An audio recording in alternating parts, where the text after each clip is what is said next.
zebra sa Tennessee in-airlift ng mga pulis. Aba, saan naman kaya nila dinala ang zebra? Ang detalye po ng balitang yan, ibabahagi maya-maya.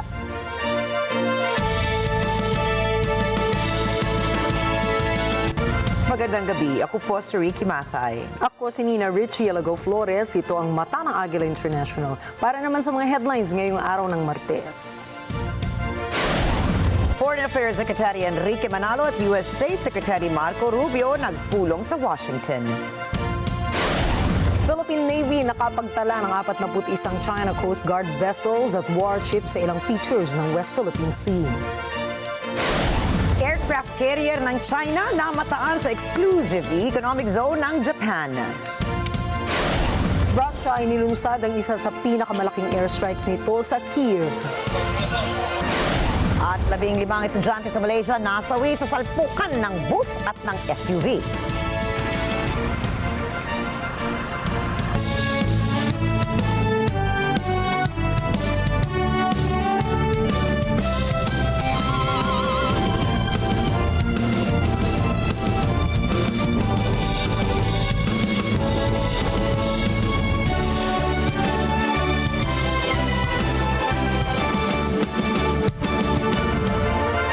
Muling pinagtibay ng Pilipinas at Estados Unidos ang kanilang malakas na alyansa bilang pundasyon ng kapayapaan at katatagan sa Indo-Pacific. Nakipagkita si Foreign Affairs Secretary Enrique Manalo kay U.S. State Secretary Marco Rubio sa Washington para mas palawakin pa ang security at economic cooperation ng dalawang bansa sa gitna ng tumitinding tensyon sa West Philippine Sea. Kabilang sa pinag-usapan ng dalawang top officials ang patungkol sa hamon na nararanasan ng Pilipinas dahil sa provocative actions ng China sa pinagtatalunang isla sa WPS. Binigyang diin ang dalawang matatag na paninindigan para pagtibayin pa ang international law at tiyakin ang freedom of navigation sa rehiyon. Napagkasunduan din ni Manalo at Rubio na palakasin pa ang economic ties ng Manila at Washington para magpatuloy ang paghahatid ng tunay na benepisyo sa mga mamamayan sa parehong bansa. Iniulat po ng Philippine Navy na namataan ang aabot sa 41 Chinese warships at China Coast Guard vessels sa ilang features ng West Philippine Sea nitong buwan ng Mayo. Sa monitoring ng Philippine Navy, mula May 1 hanggang 31 na itala ang 26 na barko ng China sa Bajo de Masinloc. 7 naman sa Ayungin Shoal at 8 sa Pag-asa Island. Sa parehong panahon na itala rin ng Armed Forces of the Philippines ang 15,765 vessels sa archipelago kung saan 12,068 sa mga ito ay foreign vessels.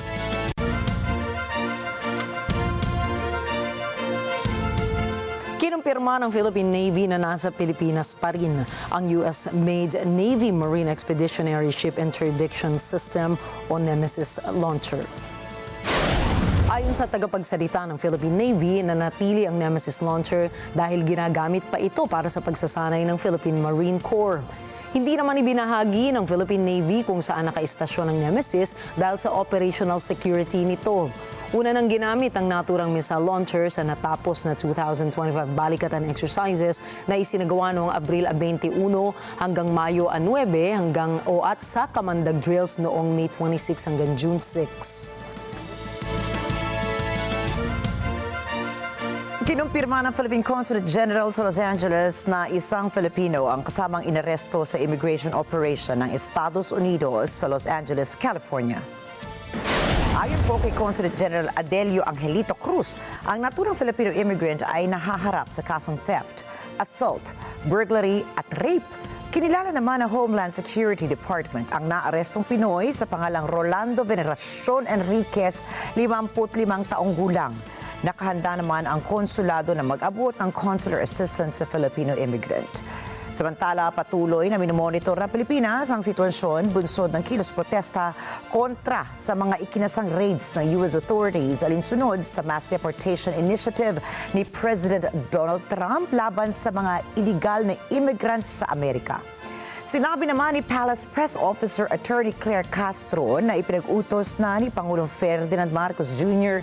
na bigyan ng assistance ang bawat Pilipino, lalo na kung ang mga ito ay nagtatrabaho sa ibang bansa.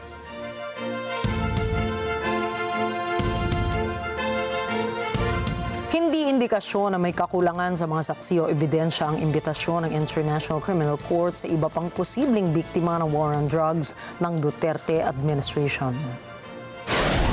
Yan ang pananaw ni ICC Assistant to Counsel Cristina Conti patungkol sa kasong Crimes Against Humanity ni dating Pangulong Rodrigo Duterte. Ipinaliwanag ni Attorney Conti na nasa tamang landas ang prosekusyon sa paglalatag ng mga ebidensya laban sa dating Pangulo. Ipinaalala rin niya na hanggang August 3, 2025 na lamang ang pagsusumite ng mga aplikasyon ng mga biktima para makasali sa pagdinig ng ICC. Nakibahagi naman po ang mga Filipino at kulturang Pilipino sa mga pagdiriwang para sa ika-50 taon ng kasarinlan ng Papua New Guinea. Alamin po natin ang mga detalye mula kay NET25 correspondent Eco Hortaleso-Quinola. Nagpasiklab ang mga Filipino sa isinagawang Asian Story. Bahagi ito ng amazing Port Moresby para sa 50th Independence Anniversary ng Papua New Guinea. Kasama sa mga pinamala sa pagdiriwang ay ang mga talento ng Pinoy. Sa pagkanta, pagsayaw, pagmamodelo ng makukulay at magagandang kasuotan, pati na sa pagpapakitang gilas sa float parade. Karagdagang saya ang nakakatuwang numero ng mga batang mag-aaral na bagamat dito isinilang ay makikitang pinapahalagahan pa rin ang kultura at tradisyong Filipino. As Philippine Ambassador here in Papua New Guinea, my wife and I are truly honored. And personally, it is my great honor and pride as well as my joy to stand before you today. Pinangunahan ni na Philippine Ambassador Edgar Thomas Auxilian at Governor Poe Sparkop ang palatuntunan. Malaking papremyo ang naipamigay na talaga namang ikinatuwa ng mga dumalo. It's a great event, I'm very pleased with the Filipino community and the ambassador and all his staff and the Filipino Association. They came together, embraced the whole idea of getting our international community, especially from the Asian community, to come and partake in our anniversary celebration, 50 years for PNG, and of course 127 years for the Philippines. So I think it's very authentic. I think it's great for the Filipino community who are far away from home. And I can see everyone is very, very happy, extremely happy. It's a great family night, bringing the Papua New Guineans and Filipinos together. it's wonderful, yeah. Great to see so many smiley faces, super energetic, and they bring a lot of joy. With all our kababayans here, and of course with all our PNG friends, we're very happy that they are joining us with its 50th anniversary and the Asian story and the Pacific story. In Papua New Guinea, the relationship between the Philippine representation and its ambassador and the European Union are excellent. In fact, I thought I would just come a little bit at the end of the morning and come back at 5, but it was so amazing that I stayed all day. And I would say that now what I saw, it's world class. So I am so happy to be here, and I'm so happy how the Philippine community has put up so much of effort in really coming out with the fashion show and everything and the float. So it's for as an organizer of the event, I just feel so touched and so honored that of the effort that we have put in. I'm really happy. The council are really happy. The teams, the CMC. We're really happy the outcome of this event. Bilang Pilipino, parang nasa Pilipinas ka rin, nasa sariling bansa ka rin, dahil nga may ganitong event ito. Tsaka syempre may mga Filipino foods, at syempre at home ka ba? Yun ang pakiramdam. Nagtapos ang programa sa masayang pagsabay sa pagkanta ng mga manonood sa dating River Maya lead vocalist Jason Fernandez. Mula sa Port Moresby, Papua New Guinea, Eco Hortaleso-Quinola para sa mata ng Agila International, trusted, connected, on point.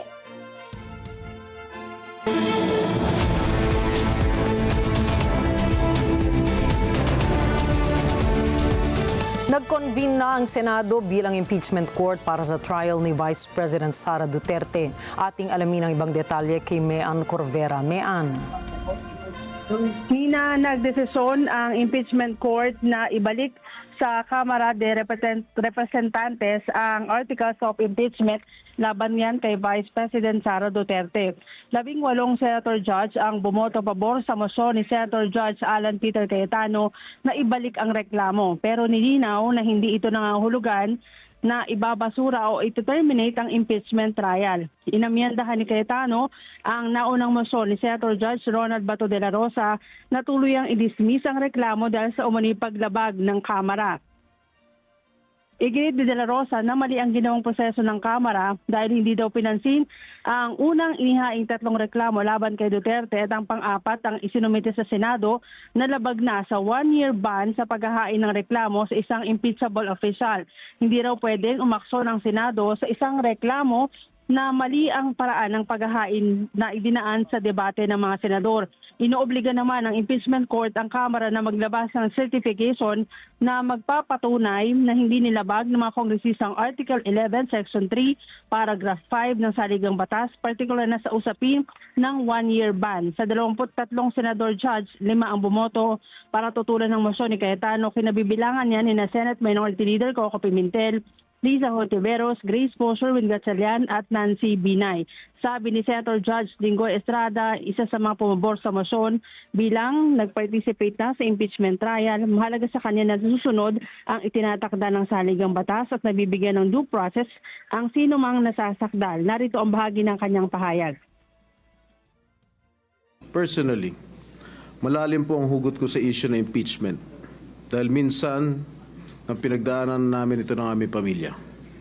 Nung ma-impeach ang aking ama, si dating Pangulong Joseph Estrada, noong panahon ng panunungkulan niya, hindi siya nabigyan ng patas na paglilitis dahil naudlot ito bunsod ng pag-walk out ng mga miyembro ng prosecution panel sa kalagitnaan ng isinasagawang pagdinig noon ng Senado.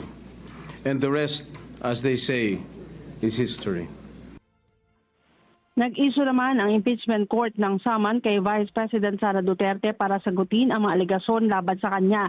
Inianunsyo rin na hindi na mangyayari ang pagbasa ng articles of impeachment na una nang itinakda sana bukas. Sabi ni Presiding Officer Francis Escudero, moot and academic na ito matapos magdesisyon na ibalik sa Kamara ang reklamo. 9:40 ngayong gabi nang mag-adjourn ang Senate bilang impeachment court. Balik sa inyo. Maraming salamat sa iyong mga live updates sa mga pinakahuling kaganapan dyan sa Senado. Mayan Corvera, mata natin. Susunod, Chinese aircraft carrier na mataan sa EEZ ng Japan. U.S. nuclear expansion, kinakasa na. At sitwasyon sa Los Angeles lalong lumalala. Ang iba pang mga detalye ng mga balita sa pagbabalik ng Mata ng Agila International.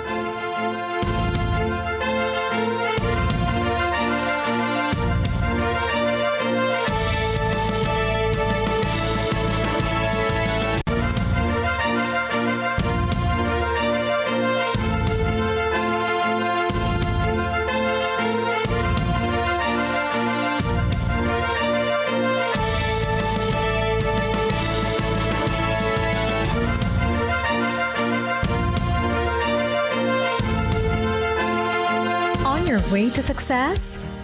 Start with the best. New Era University, where we guide every individual to their natural state of excellence. Enroll now, because New Era University awaits the future we can build together.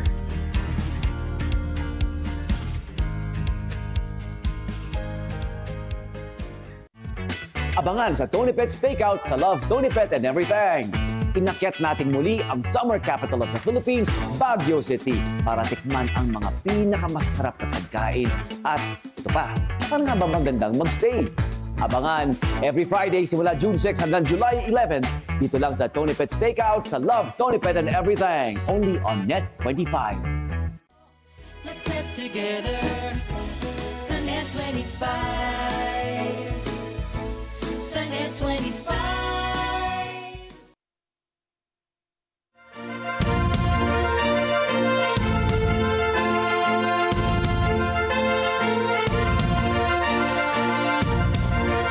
naman ni Japanese Chief Cabinet Secretary Yoshimasa Hayashi na namataan nila sa katubigan ng kanilang bansa ang Liaoning aircraft carrier ng China.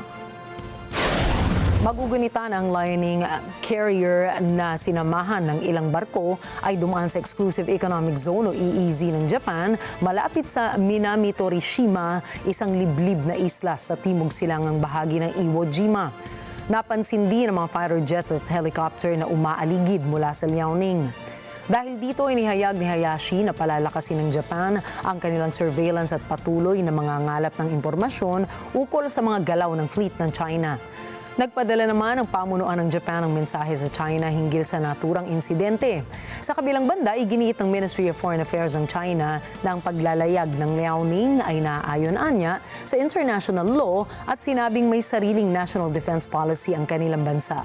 Hinikayat naman ito ang Japan na tingnan ang issue ng mahinahon at rasyonal na pananaw. 我昨天已经回答了相关的问题，我要重申。 中国军舰在有关海域的活动完全符合国际法和国际惯例。中国一贯奉行防御性的国防政策，希望日方客观理性看待。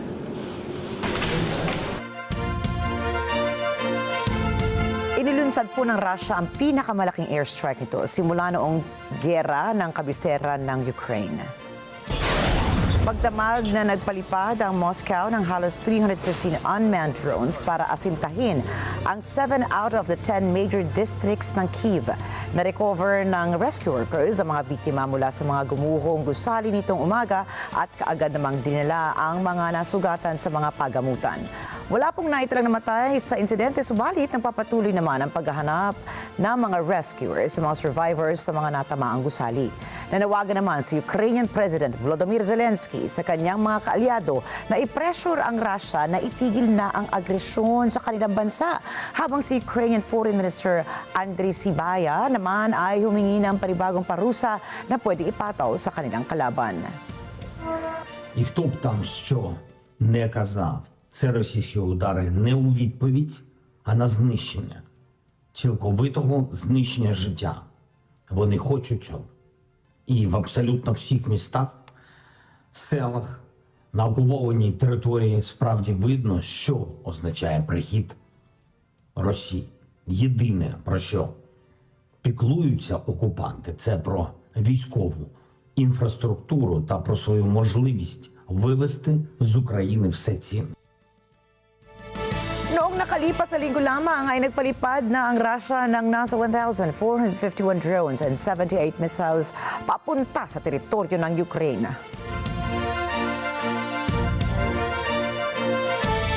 Humirit si NATO Secretary General Mark Rutte ng 400% increase para sa air at missile defense ng military alliance. Yan ang isa sa mga prioridad ng summit o sa summit ng mga miyembro ng alyansa sa The Hague sa the Netherlands ngayong buwan.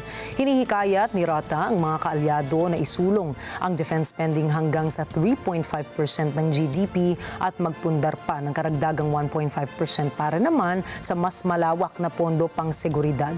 Si Raisa Mangilit para sa karagdagang mga detalye.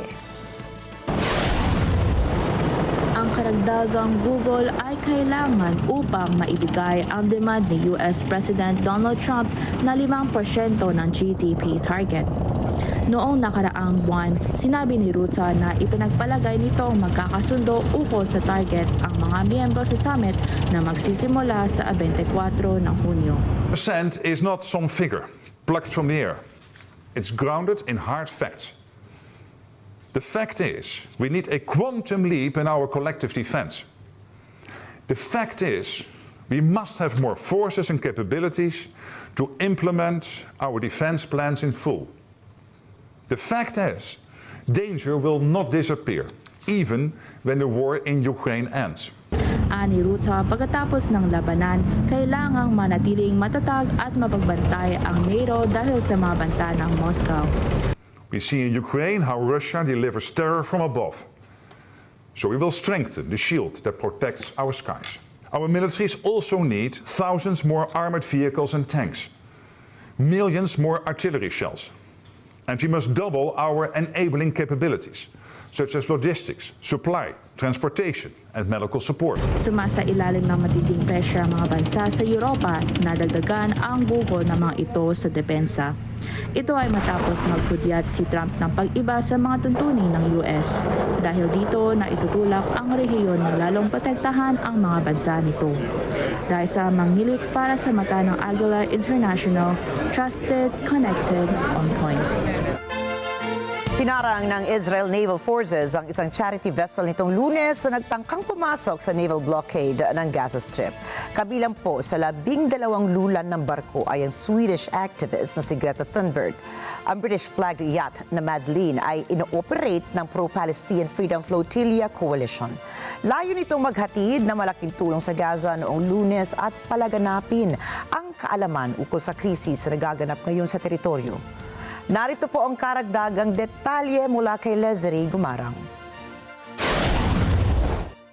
Ganito ang itsura ng hinuli ng mga otoridad ang yating Madeleine Lunes ng umaga. Nanatiling nakaupo ang crew sa barko. Lahat ay may suot na life jackets habang nakataas ang kanilang mga kamay sa ere. Nagreko si Swedish activist na si Greta Thunberg ng mensahe na nagsasabing pinababa muna ang koalisyon bago kinumpiska ng tuluyan ng barko.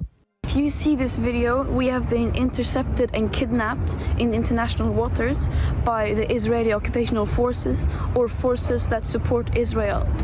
I urge all my friends, family and comrades to put pressure on the Swedish government to release me and the others as soon as possible. Ayon sa Swedish Foreign Ministry, makipag-ugnayan na ito sa mga otoridad ng Israel. Tinawag ng Israel na anti-Semito si Thunberg at sinabing palabas lamang nito ang aid ship. Ikinulang pansamantala ang crew bago i-deport mula Israel. Ayon sa tanggapan ni French President Emmanuel Macron, hiniling nito sa Israel na pakawalan agad-agad ang French nationals na sakay ng barko.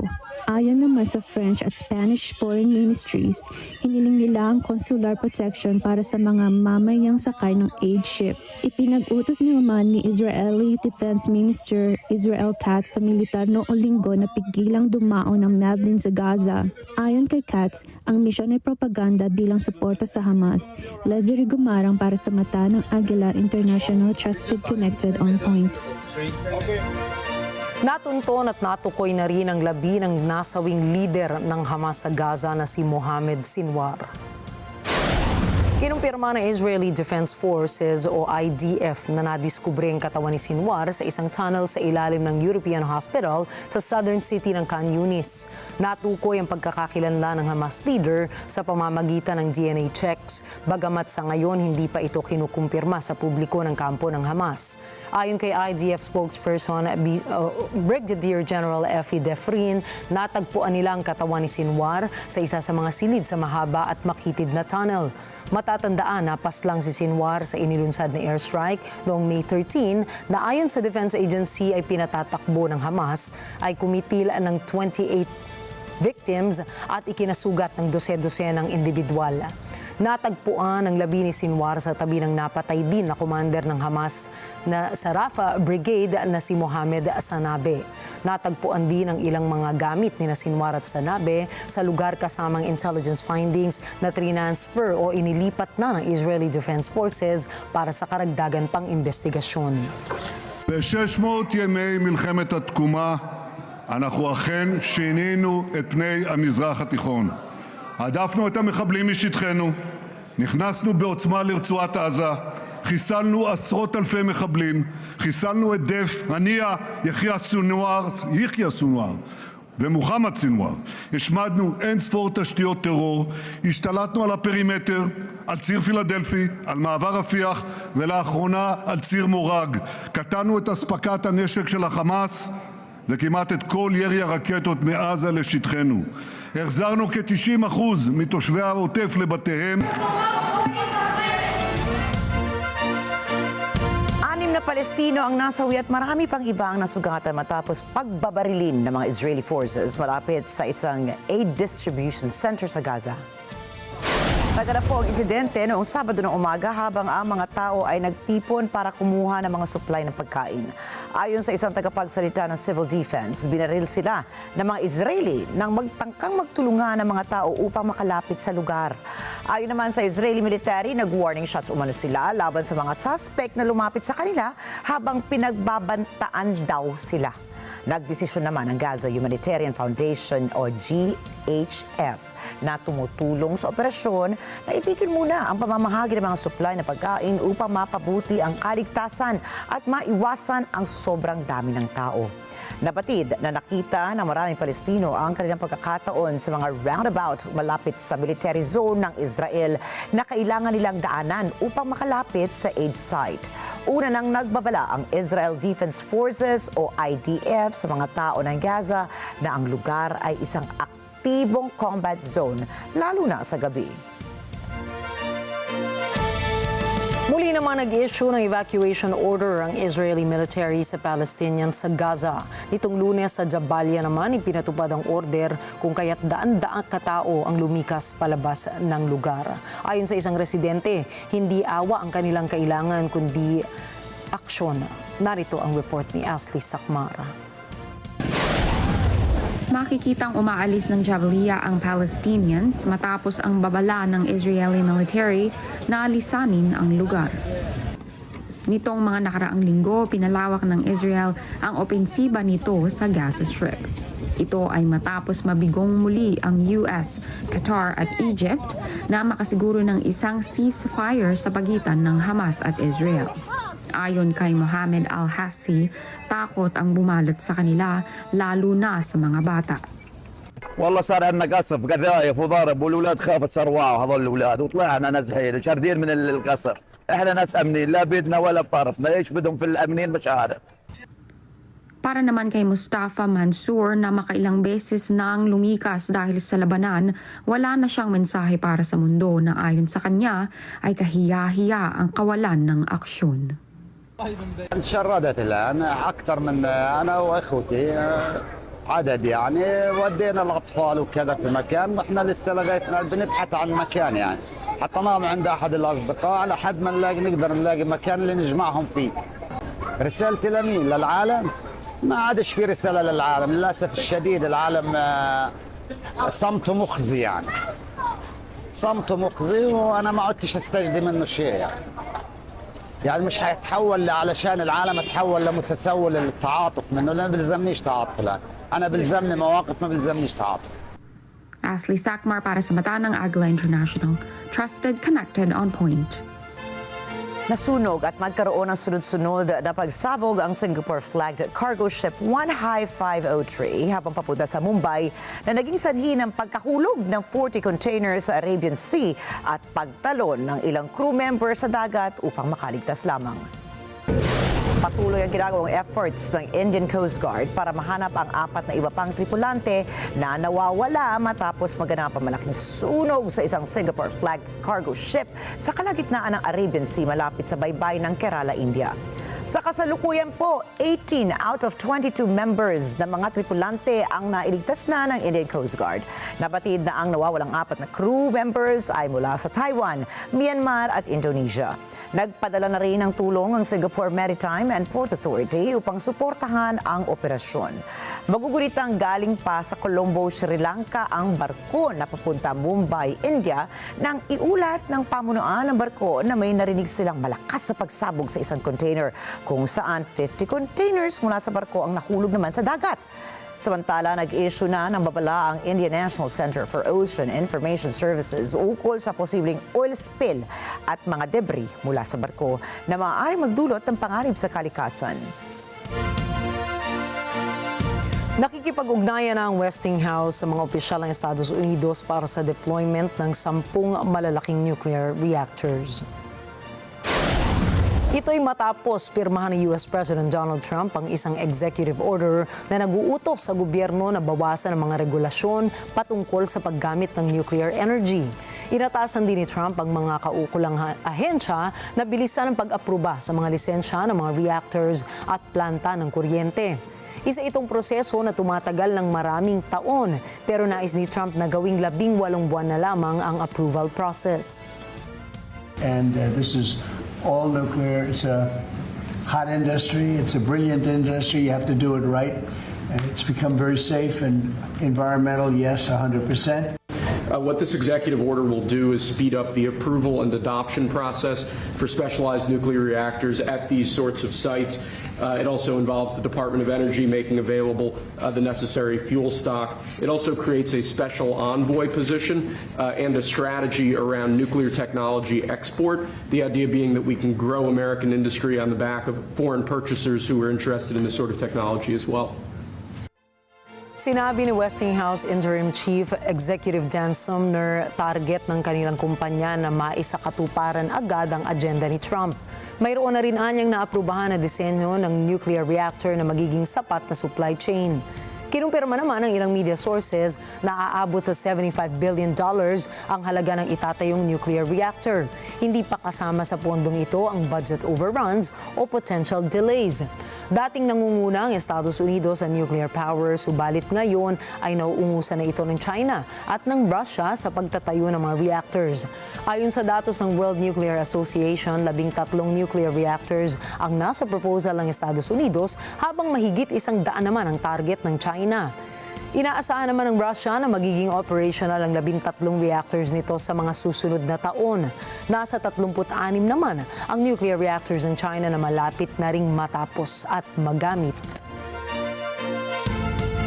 At sa gitna po na lumiliit na suporta mula sa gobyerno at malalim na tigil pondo ng administrasyon ni Pangulong Donald Trump, humaharap po ang Ohio, USA sa lumalalang krisis sa pagkain. Narito po ang report ni NET25 correspondent Anna Cui. Ito si Shannon Follins. Siya ay single mother sa 3 bata. 2 rito ay kambal na ang isa ay may autism. Isa lamang si Follins sa mga umaasa sa tulong mula sa food bank sa estado ng Ohio linggo-linggo upang mapakain ang kanyang pamilya. I'm praying like the budget don't get cut because I don't think nobody realizes how many families are going to be affected. And it's not just mine. It's like so many like families, like children, senior, I don't want to say senior citizens. I would say older adults that it's going to affect. There are some kids that only eat the pantry food. Like there's some like adults who probably maybe don't know about like certain resources. Sa kasalukuyan, humaharap ang pinakamalaking food bank ng estado sa kakulangan ng pagkain para sa mga umaasa rito dahil sa kumakaunting federal support.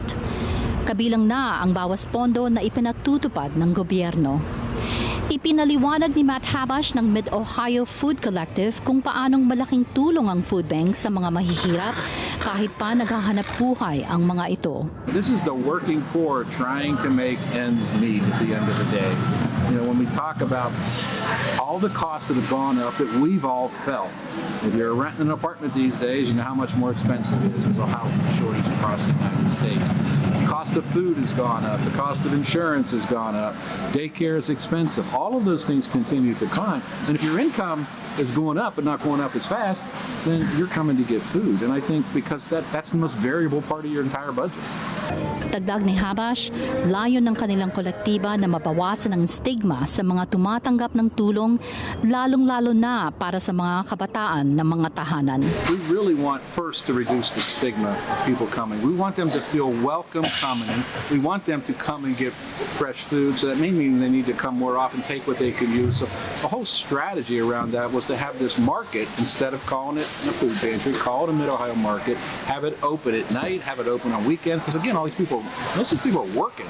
And so have it available when they can in their community, and then the ability to have people get whatever services they may need wrapped around that. So for us, it's a whole person kind of treatment.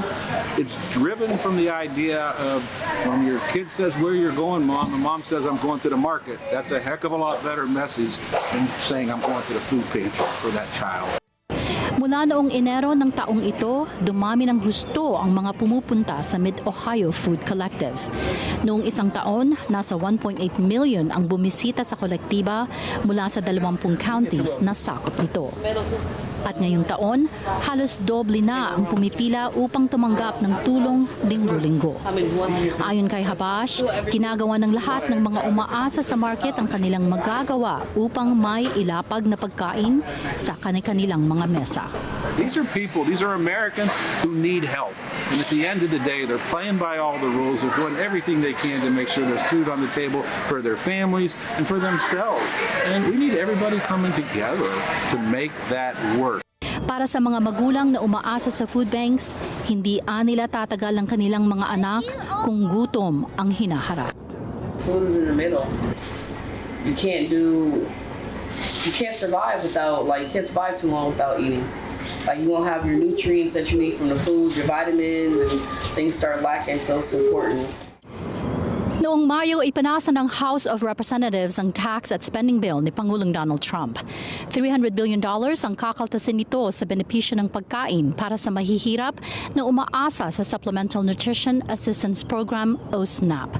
Noong Enero, pinakain ng programang ito ang may 1.4 million na mga taga-Ohio. Kung maisa sa batas ang bill na ito, kakailanganin ng Ohio ang may $475 million kada taon mula sa state funding upang mamentena ang benepisyo ng SNAP. Ana Cui para sa mata ng Agila International, trusted, connected, on point.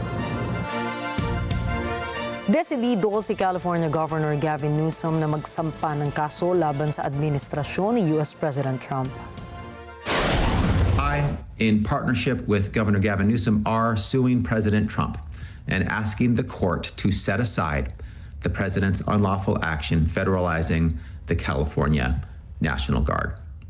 As I'm sure you've been closely following, in the early hours of Sunday morning, President Trump and Defense Secretary Pete Hegseth unlawfully federalized 2,000 California National Guard troops for 60 days with no indication as to when they intend to stand down.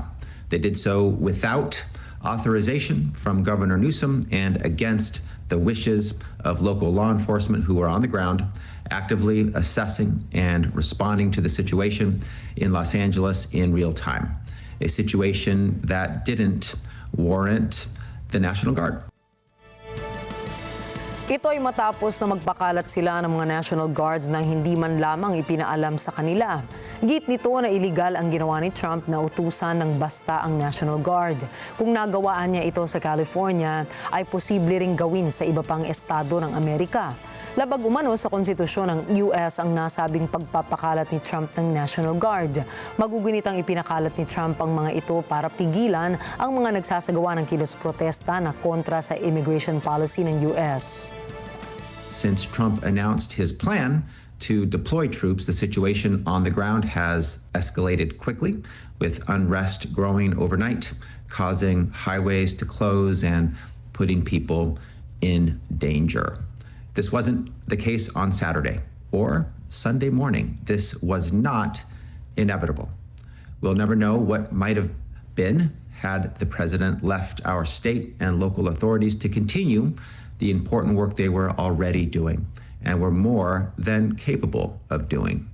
What we do know is that what we saw yesterday happened after the president's unnecessary, counterproductive, and most importantly, unlawful order. An order that abused the federal government's authority and violated the 10th Amendment and federal law. An order that skipped over multiple rational, common sense, strategic steps that should have been deployed to quell unrest and prevent escalation. This is a law that requires the governor's consent to activate the National Guard. This is the first time since 1965 that a president has activated the National Guard without a request from the state's governor. And the governor of California knows how to call in the National Guard if and when it's needed. He did it with the LA fires. He did it in the summer of 2020 with some of the protests in California. So this is something that is within Governor Newsom's sovereignty, and he did not authorize the use of the National Guard here, did not call for it. Yesterday afternoon, Governor Newsom actually sent a letter to Mr. Hegseth requesting that the secretary rescind the unlawful deployment of troops and return them to the governor's command. the request was ignored. We don't take lightly to the president abusing his authority and unlawfully mobilizing California National Guard troops. Samantala po, pinatindi naman lalo ni US President Donald Trump ang kanyang tugon sa mga protesta sa Los Angeles laban sa agresibong mga tuntunin ngayon sa bansa. Ukol pa rin yan sa immigration. May 700 Marines ang idideploy ngayon sa lugar hanggang dumating ang karagdagang mga sundalo ng National Guard doon. Pearl Rugasyon po para sa report na yan. Idineploy sa Los Angeles ang Marines upang tumulong protektahan ang federal properties at personnel sa lungsod. 4 na araw nang nagpoprotesta ang libu-libong tao laban sa immigration policies ng kasalukuyang administrasyon. Ayon kay California Governor Gavin Newsom, sinabihan ito na magde-deploy ang Pangulo ng karagdagang National Guard troops. Ayon kay Newsom, bukod sa iligal ang hakbang na ito anya ay hindi naman kailangan. Ani Newsom, ang sitwasyon sa Los Angeles ay gawa-gawang krisis. Dagdag ng gobernador, ang pagmomobilisa ng militar ay hindi tungkol sa kaligtasan ng publiko kundi ukol anya sa paghimas sa mapanganib na ego ng Pangulo. Samantala, nagbabala naman si Trump na susuportahan nito ang pag-aresto sa California Governor matapos sabihin ni Newsom na idedemanda nito ang pamahalaan dahil sa pagde-deploy ng hindi naman kailangang mga sundalo. Nang tanungin si Trump anong krimen ang nagawa ni Newsom, narito ang kanyang tugon. Primary crime is running for governor because he's done such a bad job. What he's done to that state is like what Biden did to this country. And that's pretty bad. It's a wrong philosophy. Thousands, hundreds of thousands of illegal immigrants, many of them prisoners, they're taking up your health care, they're taking up your space in schools, they're taking up your hospital. And in many cases, they're criminals. Samantala, isang leader ng Unyon na inaresto noong 1 linggo ang pinakawalan ngayong araw. Inarraign si David Huerta sa felony charges ukol sa pagpigil sa pulis sa panahon ng protesta. Ayon kay Huerta, umaasa itong hindi nakaapekto ang kanyang pagkakaaresto sa iba pang ikinulong ng immigration authorities. That was not my intention to be arrested.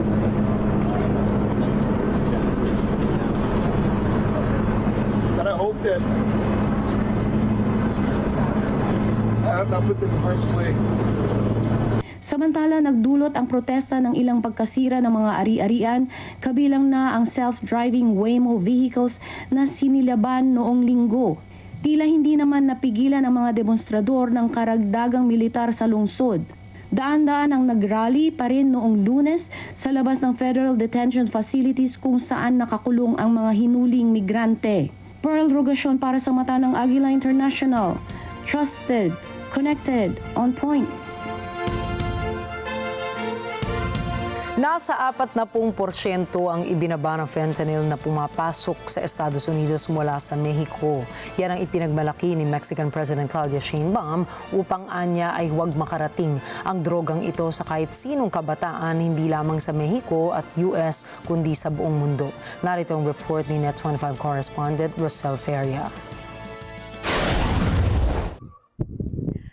Noong Biyernes, sinabi ni Mexican President Claudia Sheinbaum na bumaba ng 40% ang pagtrapiko ng drogang fentanyl mula Mexico papuntang US. Ito ay mula nang maupong muli sa pwesto si Pangulong Donald Trump noong Enero. Isa ang fentanyl trafficking sa basehan ni Trump kung gaanong taripa ang ipapataw sa Mexico kahit pa maraming produkto ang hindi naman apektado dahil sa trilateral trade agreement ng US, Mexico at Canada. La reducción de fentanilo o del paso de fentanilo de México a los Estados Unidos ha caído de una manera muy importante. Entre el periodo o de la entrada del presidente Trump al gobierno de los Estados Unidos, a la fecha la caída es de cerca del 40%. Estamos esperando los datos del propio gobierno de Estados Unidos, de CBP. Ipinaliwanag ni Sheinbaum kung paanong bumaba ng malaki ang porsyento ng tinatrapikong fentanyl papasok ng US. ¿Cómo lo miden? La cantidad de fentanilo que el gobierno de los Estados Unidos, a través de sus instituciones, incauta en la frontera de Estados Unidos con México. Esta ha caído de una manera muy importante. ¿A qué se atribuye? A que nosotros estamos incautando de este lado de la frontera, en México. Subalit itinanggi ni Sheinbaum na para sa ikatutuwa ni Trump ang mga hakbang ng Mexico. ¿Lo hacemos para satisfacer al presidente Trump? No. Lo hacemos porque nosotros no queremos que llegue el fentanilo a ningún joven de los Estados Unidos, pero tampoco queremos que llegue fentanilo a ningún joven de México ni a ningún joven de ningún lugar del mundo. Nilinaw ni Sheinbaum na nakaantabay ang kanyang gobyerno sa pinakahuling figura mula sa U.S. Customs and Border Protection sa dami ng fentanyl na nakumpiska sa U.S. side ng border nito. Dito sa bansa noong 2022, sangkot ang fentanyl sa 70% ng opioid-related deaths. Rosel Feria, Washington, D.C. para sa Mata ng Agila International, trusted, connected, on point. Susunod, hidwaan ni Elon Musk at Donald Trump lalo pang lumalala. China nakagawa ng panibagong klase ng HPV vaccine.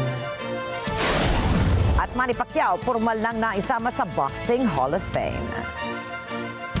Mga detalye po ng mga balitang yan at iba pang mga balita sa pagbabalik ng Mata ng Agila International.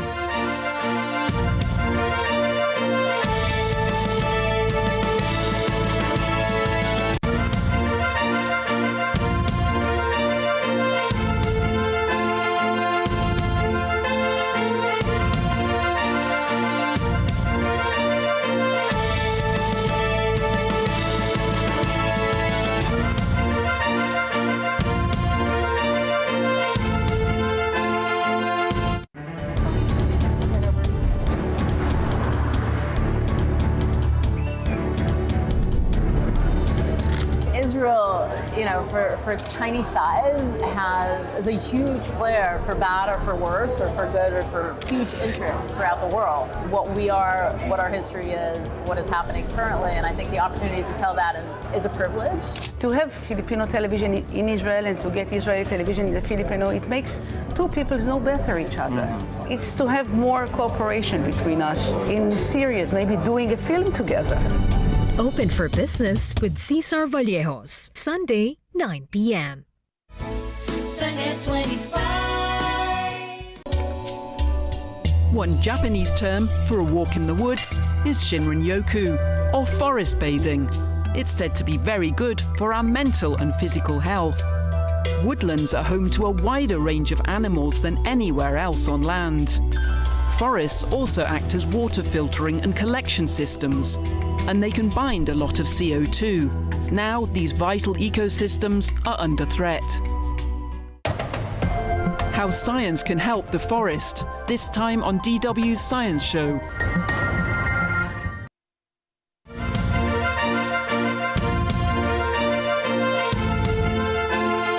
Ito naman po, ligtas na naibalik ang isang runaway zebra sa Tennessee isang linggo matapos itong makawala mula sa kanyang shelter. Mula sa video ng Rutherford County Sheriff's Office, ang zebra ay in-airlift ng isang helicopter patungo sa isang animal trailer. Kinilala ang zebra bilang si Ed at siya po ay natagpuan ng mga otoridad habang kumakain ng damo malapit sa Interstate 24. Kinumpirma ng Rutherford County na ligtas nilang naibalik si Ed sa may-ari nito.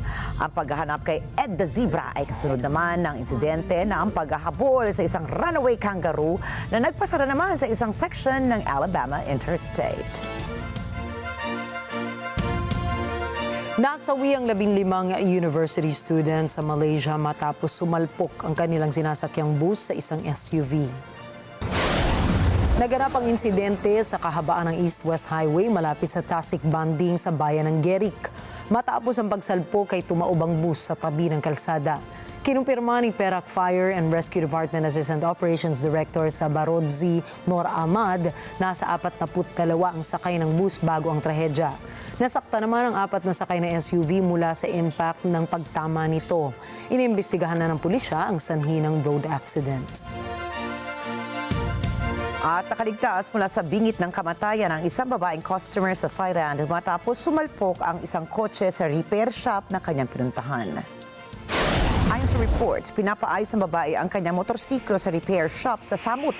Subalit, makaraan ng ilang sandali ay bigla na lamang sumulpot ang humaharurot na sasakyan. Sa poll sa CCTV ang pagsalpok ng kotse sa repair shop. Mapapansin din na halos mabura sa video ang malaking seksyon ng gusali. Dumating naman ang pulisya sa crash site at dito nila natagpuan ang biktima na nadaganan pa ng metal pole. Dinala po sa ospital ang babae para sa medikal na atensyon. Kinumpirma ng pulisya na nakainom ang driver ng sasakyan at inamin naman nito na mabilis ang kanyang pagpapatakbo ng kotse bago siya sumalpok sa repair shop. Sa ngayon po, nahaharap ang driver sa legal procedures dahil sa drunk driving. Sa kabila ng umiinit na sagutan at pasaringan sa pagitan ni US President Donald Trump at Tesla CEO Elon Musk, nakitang nakaparada pa rin ang Tesla ng Pangulo sa White House noong Biyernes. Binili ito ni Trump noong Enero bilang suporta sa bilyonaryong si Musk nang magsimula ang mga protesta laban dito. Narito ang report ni NJ de Guzman. Ilang linggo matapos maupong muli si Pangulong Donald Trump, bumili ito ng isang pulang Tesla upang ipakita ang suporta ng kanyang administrasyon kay Elon Musk. Nagsulputan ang mga protesta laban sa Tesla CEO nang pangunahan nito ang pagsibak sa libu-libong posisyon sa gobyerno na bahagi ng posisyon niya bilang hepe ng Department of Government Efficiency. Sa mga panahong iyon, bumulusok rin ang stock price ng kumpanya ni Musk. Subalit kamakailan, nagsimulang mag-iringan sina Trump at Musk dahil sa isang malawakang tax cut bill. Tinawag ito ni Musk na kasuklam-suklam na kalapastanganan na daragdag ng malaki sa utang na $36.2 trillion ng bansa. Noong Huwebes, naglunsad ng mga pag-atake sa isa't isa sa kani-kanilang social media platforms ang dating magkaalyado. Lalong pinaiinit ng iringang ito ang komplikado ng pagpapasa ng bill na nais ipasulong ng Pangulo sa Kongresong dominado ng Republicans. Sinasabing nakabawi ng bahagya ang Tesla sa shares nitong nawala noon dahil sa iringan nga ni na Trump at Musk. Tila malabo rin na magkasundo ang dalawa sa ngayon dahil ayon sa isang opisyal ng White House, hindi interesado ang Pangulo na makipag-usap sa dating kakampi nito. NJ de Guzman, Washington DC para sa mata ng Agila International, Trusted, Connected, On Point. Nagprotesta naman po ang mga guro sa Mexico City bilang bahagi ng isang pambuong bansang kilusan laban sa mga reformang pang-edukasyon. Alamin po natin ang mga detalye mula kay Myla Simbulan. Isang malaking grupo ng mga guro ang nagmarcha sa Mexico City noong Biyernes, kung saan namataan ang ilang mga demonstrador na nagva-vandalize ng isang gusaling pampamahalaan. Ang pag-aalsa ay bahagi ng isang pambuong bansang kilusan na inorganisa ng dalawang unyon ng mga guro. Isa sa mga hinihingi ng mga demonstrador ay ang pagre-repeal ng 2007 ISSSTE law para sa mga pensyon at ang tinatawag na PINA-AMLO Education Reform. Nuestra demanda central es la abrogación a la ley del ISSSTE del 2007, abrogación a la reforma educativa Peña-AMLO.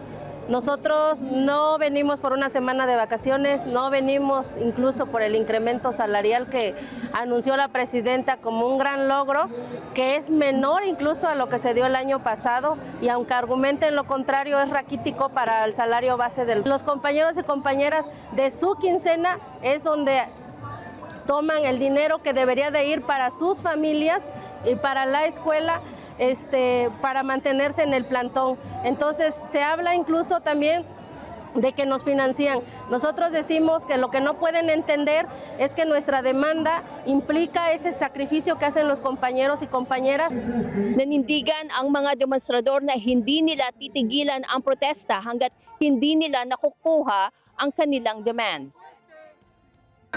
No venimos por esos 5 días más de vacaciones, no, nosotros venimos por un tema que lacera los derechos de los trabajadores, que es esa reforma, y ese es nuestro objetivo, y de ahí no nos vamos a ir. Hoy no nos llevamos nada, porque al final no nos dieron nada. Ang reforma sa edukasyon na tinutulungan ng mga nagpoprotesta ay itinatag noong 2019. Inuna nito ang mga nagtapos mula sa natatanging mga institusyon para sa mga posisyon ng pagtuturo. Inalis din nito ang diagnostic exams para ma-access ang mga trabaho at scholarships.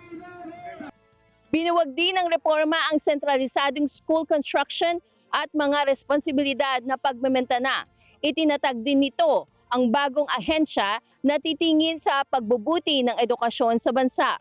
Maya Simbulan para sa mata ng Agila International, trusted, connected, on point.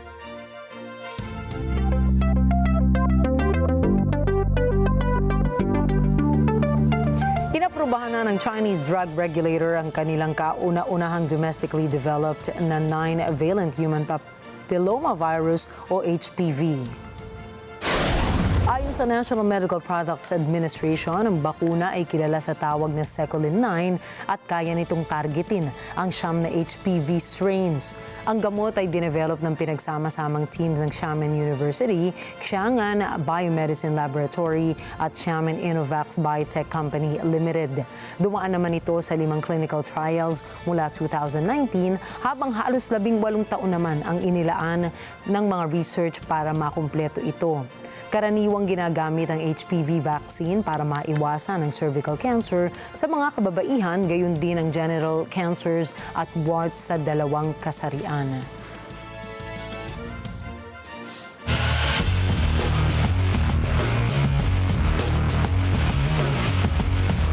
At tinanghal pong kampiyon ng Portugal sa Nations League matapos na talunin nito ang Spain sa score na 5-3.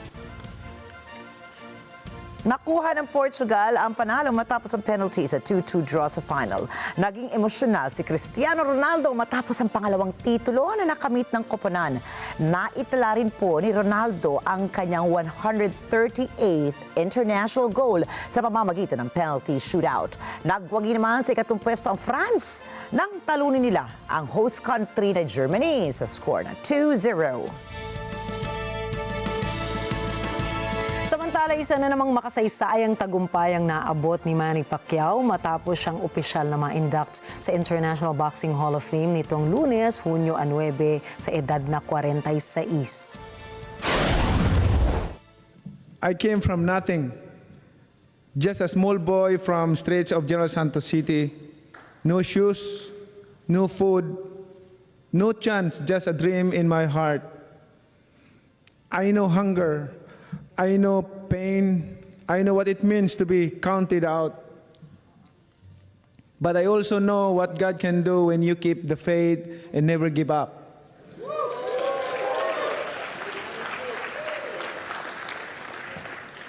Boxing gave me a way out.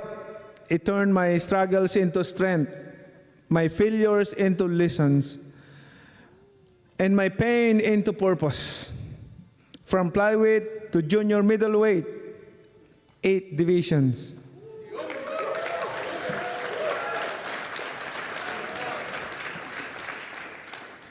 Every fight, every victory was a step further from poverty. It was not just for me, but for my family, for the Filipino people, and to all the fans. Sa kanyang talumpati, binalikan ni Pacquiao ang kanyang payak na simula sa General Santos City kung saan nagsimula ang kanyang paglalakbay bilang isang nangangarap na boksingero. Kabilang sa mga kasabay niyang inductees, sina Vinny Paz, Michael Nunn at kilalang referee na si Kenny Bayless. Ibinahagi rin ng 8th Division World Champion na ginamit niya ang boxing upang makatakas sa kahirapan at mapalapit sa tagumpay laban sa ilan sa mga pinakamagagaling na mga manlalaro sa mundo katulad ni Oscar de la Hoya, Juan Manuel Marquez, Miguel Cotto at marami pang iba. Sa darating na Hulyo, muling babalik sa ring si Pacquiao para harapin ang Amerikanong si Mario Barrios para sa WBC welterweight title. It means a lot for me on my boxing career as breaking my own record, but my goal is to leave a legacy to the boxing fans, legacy that can inspire to those young generation who are dreaming to be a champion, to be known as a champion not only in boxing industry but to the boxing fans all over the world. At narito po kami para maghatid ng balita saan mang dako ng mundo. Magandang gabi, ako po muli si Rikki Mathay. Ako si Nina Rikki, Alagao, Flores. Ito po ang mata ng Agila International. Trusted, connected, on point.